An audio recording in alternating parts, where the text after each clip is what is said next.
ওমর রাদিয়াল্লাহু আনহু যখন এই বাইতুল মুকাদ্দাস ফিলিস্তিনের যে মসজিদ সেটা বিজয় লাভ করলেন এবং ওমর রাদিয়াল্লাহু আনহুর সৈন্য সামন্ত তারা যখন বাইতুল মুকাদ্দাসকে তাদের হাতে নিয়ে আসলেন, সেই সময় ইহুদি খ্রিস্টানরা তারা বলতেছেন, আমরা ততক্ষণ পর্যন্ত এই বাইতুল মুকাদ্দাসের চাবি হস্তান্তর করব না যে পর্যন্ত না তোমাদের নেতা ওমর সেখানে না উপস্থিত হবে। সেনাবাহিনী চিঠি লিখলেন, মদিনাতে আসা হলো, ওমরকে দেওয়া হলো, চিঠি পাওয়া হলো। ওমর রাদিয়াল্লাহু আনহু আর দেরি করলেন না, তার গোলামকে সাথে নিলেন আর নিজে আসলেন। গোলামকে বললেন, আমি যতক্ষণ এই উটের পিঠে সর থাকবো, তুমি যতটুকু আমাকে টেনে নিয়ে যাবা, আমি সেখানে নেমে তোমাকে আবার উটের উপরে চড়িয়ে আমি বাকি রাস্তায় টেনে নিয়ে যাব। এই ওয়াদাবদ্ধ হলেন কে? ওমর। কার সাথে? তার গোলামের সাথে। আরে আপনার বাড়ির কাজের লোকের সাথে আপনি কি ব্যবহার করেন সেই হিসাব দেওয়ার জন্য আপনি রেডি থাকেন। আপনার সেই শ্রমিকের সাথে আপনি কি ব্যবহার করেন, 300 টাকার বিনিময়ে মনে হয় আপনি তাকে কিনে ফেলেছেন। আর যে অর্ধপৃথিবী শাসন করতেন সেই ওমর রাদিয়াল্লাহু আনহু তার গোলামের সাথে কি আচরণটা করতেছেন, যে গোলাম তোমার কষ্ট হবে আমারও কষ্ট হবে, এটা আমরা জানি, তুমিও মানুষ আমিও মানুষ, তোমারও প্রাণ আছে আমারও প্রাণ আছে, আমি অর্ধপৃথিবীর খলিফা হতে পারি, তাতে কি? আল্লাহর কাছে তোমার যে দাম, মানুষ হিসেবে আমি ওমরও সেই একই দাম। অতএব এটা অবিচার হয়ে যাবে, তোমার প্রতি জুলুম হয়ে যাবে, তুমি আমার দাস কৃতদাস গোলাম হয়েছে, তাতে কি হয়েছে? আমি যদি 200 মাইল উটের পিঠে আমি চড়ে যাই, বাকি 200 মাইল তুমি উটের পিঠে চড়বা, আমি রশি ধরে টেনে নিয়ে যাবো। সুবহানাল্লাহ। ওমর রাদিয়াল্লাহু আনহু উটের পিঠে চললেন, নির্দিষ্ট পথে গেলেন, তিনি নামলেন, গোলামকে উঠে চড়ালেন, রশি ধরে টেনে টেনে যখন বাইতুল মুকাদ্দাসে ঢুকলেন, আহারে ইহুদি খ্রিস্টান হাসাহাসি করতেছেন, মুহাম্মদ সাল্লাল্লাহু আলাইহি সাল্লামের উম্মতের কাজ দেখো, মুসলিমদের নেতার কাজ দেখো, তারা তার গোলামকে উটের উপরে বসিয়ে রশি ধরে টেনে টেনে নিয়ে আসছে, আর ইহুদি খ্রিস্টান সহজ উচ্চ স্বরে হাসাহাসি করতেছেন। ওমর রাদিয়াল্লাহু আনহু তাদেরকে লক্ষ্য করে বললেন, আমি যখন ইসলাম কবুল করি নাই, আমার ওমরের কোনো দাম ছিল না, কোনো মূল্য ছিল না। যখন আমি ইসলাম গ্রহণ করেছি, এই কোরআনের জন্য, এই হাদিসের জন্য, ইসলামকে মানার জন্য, আমি ওমর জান্নাতের সুসংবাদ প্রাপ্তের একজন হয়েছি। সুবহানাল্লাহ। আরে তোমরা যাকে নিয়ে হাসাহাসি করতেছো, তার উপর যদি আমার জুলুম হয়, এই জুলুমের কারণে আল্লাহ তাআলা আমাকে জাহান্নামে দিতে পারে।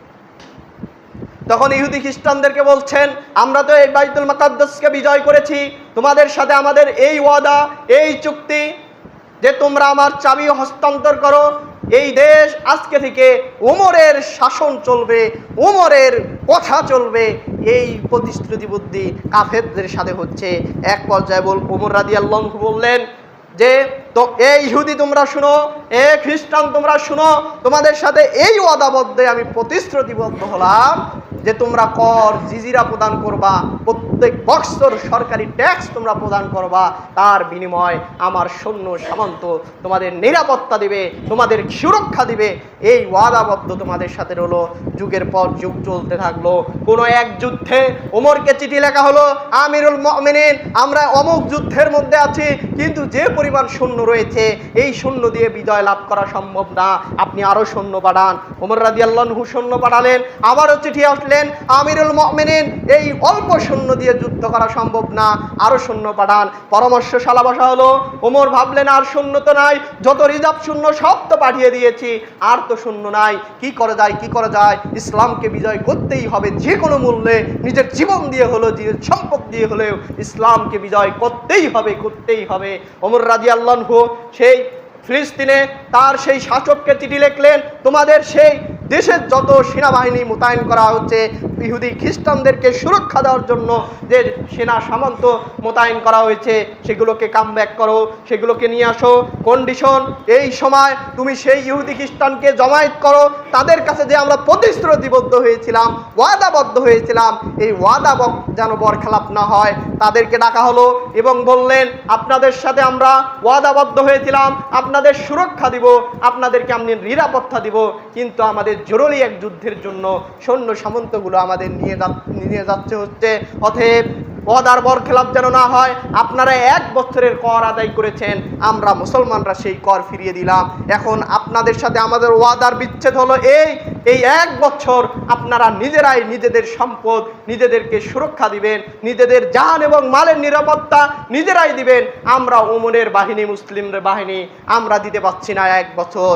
অতএব এই যে 1 বছরের টাকা যে তোমরা দিয়েছিলা, এই টাকা ফেরত নাও। তিনি টাকা সঙ্গে সঙ্গে প্রত্যেকটা ইহুদি খ্রিস্টানে পাই টু পাই বুঝিয়ে দিলেন। সুবহানাল্লাহ। তারপরে তাদের সাথে পারমিশন নিয়ে ওমর রাদিয়াল্লাহু আনহু সেই সেনাবাহিনীকে নিয়ে ওই যুদ্ধে ট্রান্সফার করলেন। এইরকম শাসক পাবেন, এইরকম শাসক আসবে, ওমরের মতো শাসক আসতে পারে যদি আপনি 100-তে 100 কোরআন এবং সুন্নাহ মেনে নিজের সার্বিক জীবন পরিচালনা করতে পারেন। জীবনে মিথ্যা কথা বলা যাবে না, জীবনে চগলখড়ি করা যাবে না, জীবনে সুদ ঘুষ অশ্লীলতা বেহায়াপনা নিজের মুক্ত থাকতে হবে।